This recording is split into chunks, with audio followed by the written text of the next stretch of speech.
ए का जो ऑर्डर है, अगर मैं मान लूं m इंटू एन है और करोगे 1 इंटू टू, टू को जीरो के साथ मल्टीप्लाई करोगे 2 इंटू। हेलो गाइस, तो कैसे हैं आप सभी लोग। आज के सेशन में हम बात करने वाले हैं कि मैट्रिसेस को मल्टीप्लाई कैसे किया जाता है। ठीक है, मैं एक एग्जांपल आपको यहाँ पे दिखाऊंगा और एक अच्छा एग्जांपल है। अगर आपको समझ में आ गया तो आपका ये जो डाउट रहता है ना मैट्रिक्स को मल्टीप्लाई करने का, वो बिल्कुल नहीं रहेगा। तो एक एक स्टेप को आपको ध्यान से समझना है। ठीक है, तो स्टार्ट करते हैं भाई। तो यहाँ पे एक ए वाली मैट्रिक्स है जिसका ऑर्डर आप देख सकते हैं 2 इंटू 3 है। ठीक है, और एक बी वाली मैट्रिक्स है जिसका ऑर्डर है 3 इंटू 2। आपको करना है ए को बी से मल्टीप्लाई। अब देखते हैं क्या आएगा। तो सबसे पहली चीज आपको ये पता होनी चाहिए कि मैट्रिक्स को ये मल्टीप्लाई भी कर सकते हैं या नहीं, ये ए इंटू बी मल्टीप्लाई होगा भी या नहीं, ये सबसे पहली चीज आपको पता होनी चाहिए। तो ये हम कैसे आइडेंटिफाई करेंगे, अब ध्यान देना। तो यहां पर ए का जो ऑर्डर है, अगर मैं मान लूं m इंटू एन है और बी का ऑर्डर n इंटू पी है, ध्यान से देखना। ठीक है, m इंटू एन और यहां पे n इंटू पी, यानी ए वाली मैट्रिक्स का जो बाद वाला है वो n है और बी वाली मैट्रिक्स का जो स्टार्टिंग वाला है वो n है। अगर ये दोनों इक्वल हैं, इसका मतलब आप ए को बी से मल्टीप्लाई कर सकते हो। ठीक है, अगर ये इक्वल नहीं है तो मल्टीप्लाई नहीं कर सकते। आप इतनी बात समझ पाए, नहीं समझ पाए।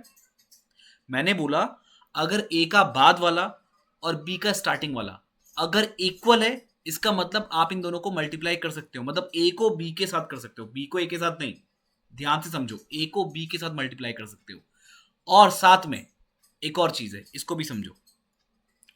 अब जो ए का स्टार्टिंग वाला है, ए का स्टार्टिंग वाला एम है और बी का लास्ट वाला पी है, ये मिलकर के जो नई मैट्रिक्स रहेगी ना मल्टीप्लाई करने के बाद, उसका ऑर्डर होगा। ये बात समझ में आई आपको। अब ध्यान से देखना, अब ध्यान से देखना हम इस चीज को इस क्वेश्चन में कैसे अप्लाई करते हैं। ठीक है, अब देखो।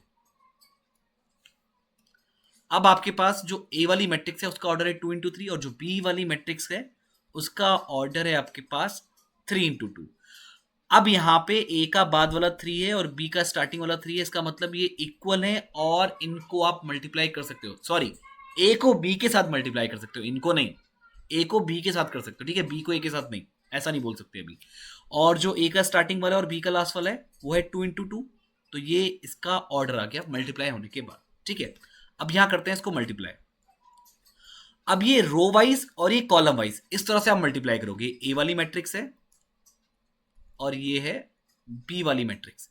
तो 1 को 2 के साथ मल्टीप्लाई करोगे 1 इंटू 2, 2 को 0 के साथ मल्टीप्लाई करोगे 2 इंटू 0, 3 को 4 के साथ मल्टीप्लाई करोगे 3 इंटू 4। एक और मैं आपको करके दिखाता हूं। अब इस रो को इस वाले कॉलम के साथ मल्टीप्लाई करोगे तो 1 इंटू 1, फिर ये 2 इंटू 3 और उसके बाद ये 3 इंटू 5।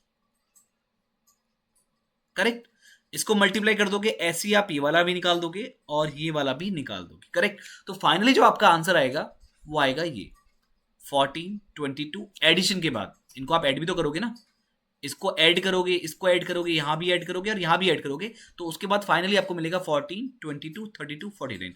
तो इस तरह से आप बड़े आराम से मैट्रिक्स को मल्टीप्लाई कर सकते हैं। Okay guys, I hope guys आपको ये समझ में आ गया होगा कि मैट्रिक्स को कैसे मल्टीप्लाई किया जा सकता है। ठीक है, और भी आप बहुत सारे एग्जाम्पल से ट्राई कर सकते हैं और जरूर ट्राई कीजिए। और अगर आपको ये वीडियो पसंद आया तो अपने फ्रेंड के साथ शेयर करना मत भूलना। ओके गाइज, मिलते हैं नेक्स्ट सेशन में।